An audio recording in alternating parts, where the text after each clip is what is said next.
Je veux le nec plus ultra ou rien. Est-ce que vous êtes dans la princesse attitude et que vous voulez quelque chose qui n'existe pas et c'est ça ou rien? Ou est-ce qu'au contraire, vous avez le droit d'avoir des attentes et des exigences? Bonjour à toutes et à tous, je me réjouis de vous retrouver pour cette nouvelle vidéo. Si vous ne me connaissez pas encore, je suis Bénédicte Anne, votre love coach depuis 2004. J'ai déjà écrit 4 livres sur l'amour et le développement personnel et comment occuper sa juste place. Et je suis une experte en relations amoureuses. J'accompagne les hommes et les femmes qui souhaitent être heureux en amour à attirer directement la bonne personne, sans passer par la case courtes histoires, trahison, je n'étais pas prêt et autres comportements classiques que l'on trouve assez facilement aujourd'hui dans le monde de la rencontre. Chaque jour, je poste une vidéo pour vous aider à maîtriser les nouvelles règles du jeu amoureux et à comprendre quelle est votre part de responsabilité dans le choix de vos partenaires précédents. Si ça n'est pas déjà fait, n'oubliez pas de vous abonner à ma chaîne. Vous trouverez le lien ci-dessous et à cliquer sur la cloche pour être prévenu de chacune de mes nouvelles vidéos. Et si vous souhaitez être connecté, j'organise un webinaire dimanche 16 octobre à 20 h, webinaire dans lequel je répondrai à toutes vos questions sur la rencontre, les sites, les applis, comment se comporter avant le premier rendez-vous, comment obtenir un date à travers cet entonnoir de la rencontre dans lequel il y a tellement de personnes potentielles au départ, mais finalement, comme on le sait, il n'en restera qu'un, il n'en restera qu'une. Comment gérer le ghosting, comment gérer les gens qui ne répondent pas, comment gérer ceux qui vont trop vite, comment gérer ceux qui sont agressifs. Et pour vous inscrire, vous pouvez cliquer sur le lien ci-dessous.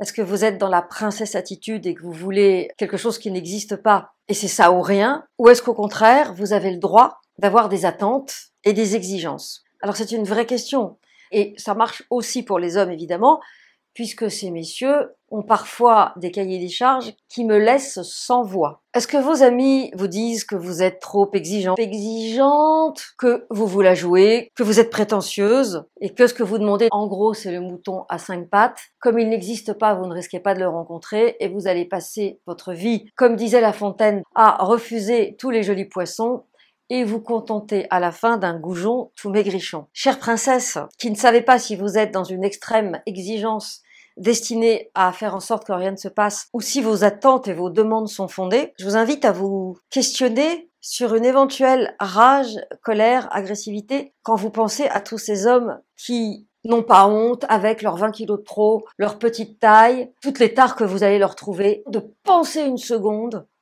qu'ils pourraient être avec vous.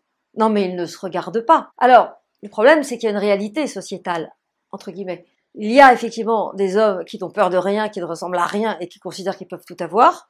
Et même parfois, ça marche. Il suffit de trouver la bonne Cosette en face. Et il y a des hommes qui ne sont pas du tout là-dedans. Parce que vous vous doutez bien que derrière, il mesure telle taille, il habite à tel endroit, il fait ceci, nanana. Voilà son état civil. Il y a bien autre chose qui se joue. Et les attentes sont des pièges. Mon expérience sur le terrain m'amène à rencontrer très souvent 2 types de femmes. Celles qui se prennent pour des Cosettes, qui rasent les murs, qui ont tendance à se contenter des miettes, de peu, qui n'osent pas demander, qui s'adaptent, qui se suradaptent, et auxquelles je vais apprendre à se positionner pour obtenir la reconnaissance à laquelle elles ont droit. Sauf que leur programme les a conduites à rencontrer des hommes qui ont souvent profité de leur gentillesse, voire de leur naïveté. L'autre type de femme que je croise a tellement d'exigences qu'un cahier des charges n'y suffirait pas, il en faudrait au moins 5. Je caricature évidemment, mais vous l'avez compris, elles exigent une telle perfection que ça en devient pathologique. Dans les 2 cas, quel est l'objectif? L'objectif consiste à ne pas être heureuse dans une relation épanouie et durable. C'est de ne rencontrer personne ou d'être obligé de quitter quelqu'un qui nous abuse. Pour la team Cosette, ce qui se joue, c'est « je n'ai pas le droit, je suis en frustration, mais je ne pars pas, j'en prends plein la tronche » et j'honore peut-être une lignée de femmes qui a vécu des choses similaires dans un contexte évidemment adapté à l'époque, au pays, etc. Et dans l'autre cas, c'est une autre façon d'honorer le mémorial.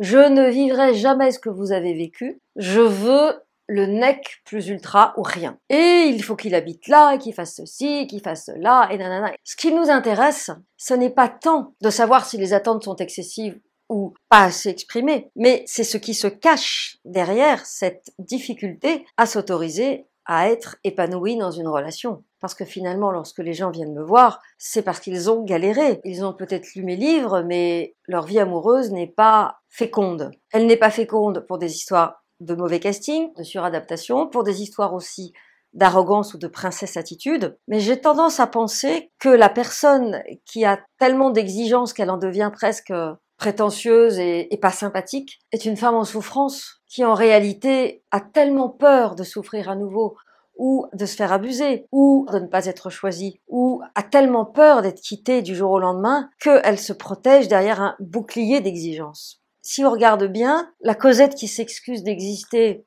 et la pseudo-princesse qui est en fait une petite fille terrifiée à l'idée de revivre une situation qu'elle a probablement déjà vécue, sont toutes les deux des sœurs. Elles se tiennent par la main et elles avancent chacune à l'extrême du spectre. Ce sont en fait les deux faces d'une même médaille. Alors si vous avez l'impression que vous avez une exigence démesurée qui fait dire à vos amis que vous la pétez, si tout le monde vous traite de crâneuse, ne croyez pas pour autant que c'est vrai. Les autres peuvent être aussi jaloux de votre désir d'atteindre votre objectif, à savoir de rencontrer quelqu'un qui vous plaise et qui corresponde à vos critères. Chacun a le droit d'avoir ses critères, et si quelqu'un de votre environnement, qu'il s'agisse de vos amis, que ce soit au travail ou dans votre famille, ose vous dire « Ah, mais t'en demandes trop, t'es trop exigeante, tu vas faire peur aux hommes », entendez « tada, tada, tada, tada, la jalousie est en action ». Entendez donc bien que cette personne est jalouse de votre capacité à savoir ce que vous voulez. Et tout votre enjeu consiste à faire la part des choses entre la princesse crâneuse qui se protège au point de ne rien vivre et la Cosette suradaptée qui ne s'autorise rien. Si vous avez chevillé au corps ce mémorial qui consiste à honorer les femmes de votre lignée qui ont souffert, alors il va falloir une fois de plus aller voir ce qui bloque. En même temps, aller revisiter les moments douloureux de l'enfance n'est pas chose facile. Et je vois bien que parfois je suis obligée de revenir sur le sujet, à travers des situations qui me sont décrites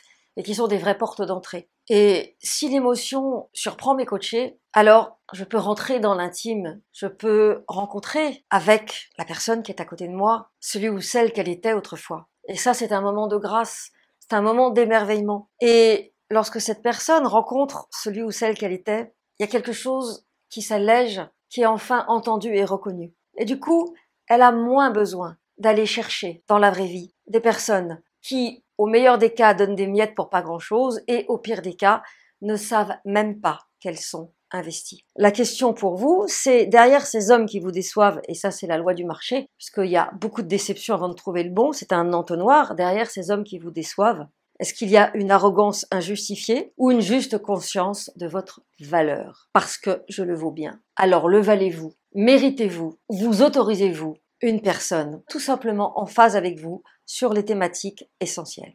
Dites-le moi dans les commentaires, j'aurai grand plaisir à vous répondre. Merci d'avoir regardé cette vidéo jusqu'au bout, merci de la liker si elle vous a plu, de la partager si vous pensez qu'elle peut aider des personnes de votre entourage, et à demain pour une nouvelle vidéo.